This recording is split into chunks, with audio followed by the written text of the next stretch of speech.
हवेली की हवाओं में अजीब सी खामोशी है। आंगन में सन्नाटा है, हर कोने में एक ठहराव। बीच आंगन में बैठा है अनुराग। चेहरे पर दर्द की लकीरें, माथे पर पट्टी और शरीर पर फटे हुए कपड़े। ताई माँ तेज कदमों से आती हैं, आंखों में गुस्सा और जुबान पर सवाल। अनुराग, ये किसने किया? कौन है जो तुझे इस हाल में छोड़ गया? अनुराग थरथराता है, कांपती पलकों से नजर उठाता है और इशारा करता है। वो सूरज, इसी ने मुझ पर हमला किया, सबके सामने मारा मुझे धक्का दिया क्योंकि मैं ईशा को यहां से ले जाना चाहता था। वो नहीं चाहता कि ईशा इससे दूर जाए। चारों ओर सन्नाटा गहराता है, चेहरों पर हैरानी, गुस्सा और चुप्पी का तूफान। सूरज एक कोने में खड़ा है, निस्पंद, शांत, चुप। न कोई सफाई, न कोई विरोध। ब्याह अचानक सामने आती है, आंखों में आंसू, लफ्जों में आग।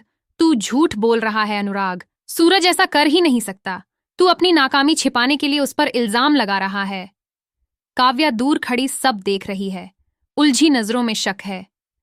अगर सूरज ने मारा होता तो वह यहां चुपचाप खड़ा नहीं होता, कोई उसे रोकता जरूर। इंदु ताई की आवाज गूंजती है। अब सच जानना होगा। अगर सूरज दोषी है तो हवेली से बाहर निकाला जाएगा। मैं किसी का पक्ष नहीं लूंगी। ईशा सब सुन रही है, आंखों में पानी, दिल में तूफान। धीरे से वह वहां से हटती है और अपने कमरे की ओर चली जाती है। माँ की तस्वीर के सामने बैठकर फूट फूट कर रोती है। माँ, क्या करूं? एक तरफ मेरा भाई है और दूसरी तरफ वो इंसान जिसे मैं दिल से चाहने लगी हूं। फ्लैशबैक में बचपन का दृश्य, अनुराग उसे गोद में उठाए हुए। फिर वो लम्हा जब सूरज ने उसकी आंखों से आंसू पोंछे थे। दूसरे कोने में काव्या, डोली और कुशल खड़े हैं। कुशल, मुझे कुछ गड़बड़ लग रही है। अनुराग डर नहीं रहा था, एक्टिंग कर रहा था। डोली, हमें सच्चाई सामने लानी होगी। काव्या, अगर सूरज निर्दोष है तो हमें उसे बचाना ही होगा। तभी एक नौकर दौड़ता हुआ आता है। मैंने सब देखा है मेम साहब। अनुराग तो मोहल्ले में किसी और से लड़ रहा था, सूरज तो वहां था ही नहीं। सच सामने आता है। ताई माँ सबको इकट्ठा करती हैं। अनुराग, अब बोल, क्यों झूठ बोला? क्यों सूरज को फंसाया? अनुराग की निगाहें झुक जाती हैं।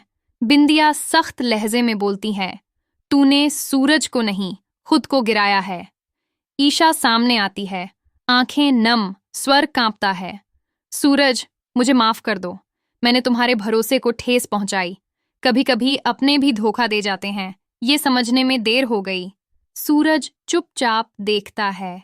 एक पल को आंखें कुछ कहती हैं, लेकिन फिर वह कुछ नहीं बोलता, बस चुपचाप मुड़ता है और चला जाता है। बिया एक कोने में खड़ी है, आंखों में उम्मीद की झलक। काव्या के चेहरे पर बेचैनी है। अगर सूरज ने माफ कर दिया तो मैं हार जाऊंगी। डोली अब भी सोच में है। अनुराग अकेला नहीं था, कोई और भी है जो पर्दे के पीछे खेल खेल रहा है। रात का समय, हवेली पर चांदनी उतर आई है। सूरज मंदिर में बैठा है, आंखों में खालीपन। क्या अब किसी पर भरोसा किया जा सकता है? पीछे कदमों की आहट, लेकिन सूरज नहीं मुड़ता। ईशा खड़ी है, मगर सन्नाटा अब भी बना हुआ है। अगले दिन ताई माँ सबको बुलाती हैं। अब सूरज को खुद फैसला लेना होगा। मैं किसी रिश्ते को और टूटने नहीं दूंगी। सभी की निगाहें सूरज पर। मैं अभी कोई फैसला नहीं लूंगा, जब तक दिल साफ न हो जाए जवाब नहीं दूंगा। ईशा फिर रो पड़ती है। ब्याह की उंगलियां आपस में बंध जाती हैं। काव्या की मुट्ठी तन जाती है। एक तूफान थमा है, लेकिन हवेली की दीवारों के पीछे अगला भूचाल इंतजार कर रहा है। कहानी अभी बाकी है।